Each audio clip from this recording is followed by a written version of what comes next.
Hello student, आज का हमारा टॉपिक है हीट कैपेसिटी। एक बॉडी को अगर हीट सप्लाई की जाए और उस बॉडी के टेम्परेचर में 1 यूनिट चेंज आ जाए तो वो हीट कैपेसिटी कहलाती है। यहाँ पर HC हीट कैपेसिटी को डिनोट करता है, Q सप्लाइड हीट है, डेल्टा T बॉडी का इनिशियल और फाइनल टेम्परेचर है। हीट कैपेसिटी की डेफिनेशन कुछ इस तरह से भी हो सकती है। एक बॉडी अगर हीट एब्सॉर्ब करे और उसका टेम्परेचर 1 यूनिट इंक्रीज हो तो वो हीट कैपेसिटी कहलाएगी। फॉर एग्जाम्पल, शदीद गर्मी में समंदर के किनारे पर क्या चीज़ तेज़ी से गर्म होती है, रेत या पानी? इसका जवाब है रेत। लेकिन ऐसा क्यों है?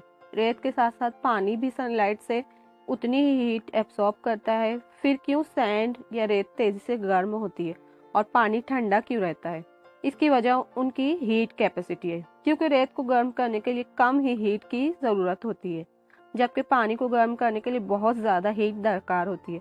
दूसरे लफ्ज़ों में, रेत में हीट एब्सॉर्ब करने की ज़्यादा कैपेसिटी नहीं होती, जबकि पानी सूरज की हीट को एब्सॉर्ब करता रहता है, उसकी हीट कैपेसिटी ज़्यादा है। हीट कैपेसिटी की एक और एग्जाम्पल है, शॉर्ट टेम्पर्ड पर्सन बहुत जल्द गुस्से में आ जाता है, जबकि एक काम पर्सन जो बहुत कुछ बर्दाश्त करता है जल्द नाराज नहीं होता। हीट कैपेसिटी भी कुछ इससे मिलती जुलती है। सब सब्सटेंस को सेम अमाउंट में हीट की ज़रूरत नहीं होती उनका टेम्परेचर इंक्रीज करने के लिए। अलग अलग सब्सटेंस को डिफरेंट अमाउंट में हीट की ज़रूरत पड़ती है टेम्परेचर इंक्रीज करने के लिए। आइए हम एक फ्लास्क में 1 किलोग्राम रेत लेते हैं। कंसिडर रेत का इनिशियल टेम्परेचर 20 डिग्री सेल्सियस है। अब उसे बर्नर के ज़रिए गर्म करें तो रेत का टेम्परेचर 25 डिग्री सेल्सियस तक पहुंच जाता है। कंसिडर रेत ने 20 डिग्री सेल्सियस से 25 डिग्री सेल्सियस टेम्परेचर इंक्रीज करने के लिए 1000 जूल्स हीट एब्सॉर्ब की। सेम प्रोसीजर हम रिपीट करेंगे, लेकिन यहाँ पर सब्सटेंस अलग होगा। यहाँ पर अलग सब्सटेंस वाटर है।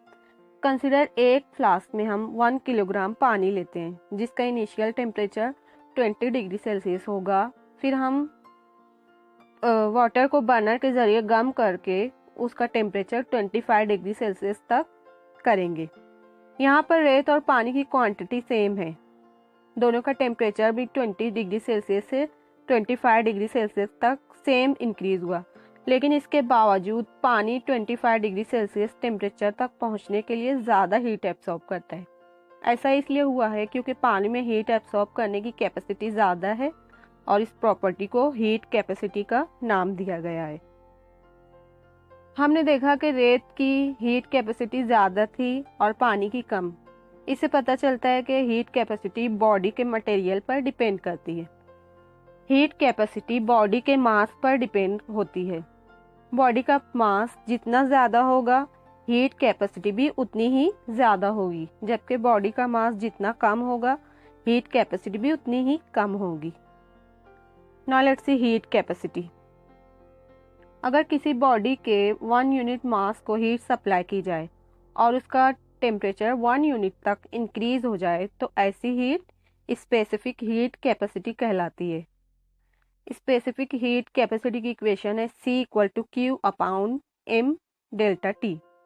यहाँ पर C स्पेसिफिक हीट कैपेसिटी है, Q सप्लाइड हीट है, M बॉडी का मास है और डेल्टा T बॉडी का इनिशियल और फाइनल टेम्परेचर है।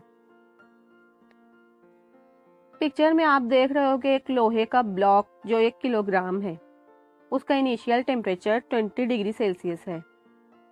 आयरन ब्लॉक को कुछ हीट सप्लाई करने पर उसका टेम्परेचर 1 डिग्री सेल्सियस तक बढ़ा और उसका टेम्परेचर 21 डिग्री सेल्सियस तक हुआ। इस प्रोसेस में आयरन को जो हीट सप्लाई की गई वो स्पेसिफिक हीट कैपेसिटी है।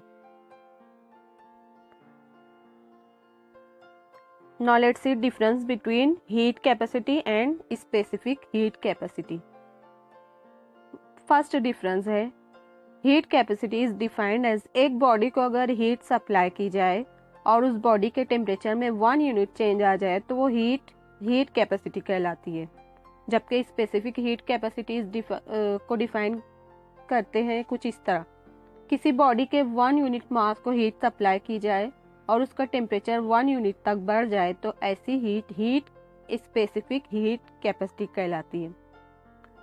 सेकंड डिफरेंस है heat capacity supplied heat Q और टेम्परेचर डेल्टा T का रेशियो है, जबकि स्पेसिफिक हीट कैपेसिटी रेशियो है Hc और बॉडी के यूनिट मास m का।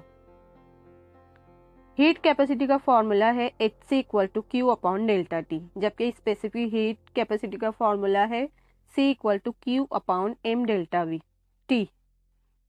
हीट कैपेसिटी की यूनिट है जूल पर केल्विन, स्पेसिफिक हीट कैपेसिटी की यूनिट है जूल पर केल्विन पर किलोग्राम।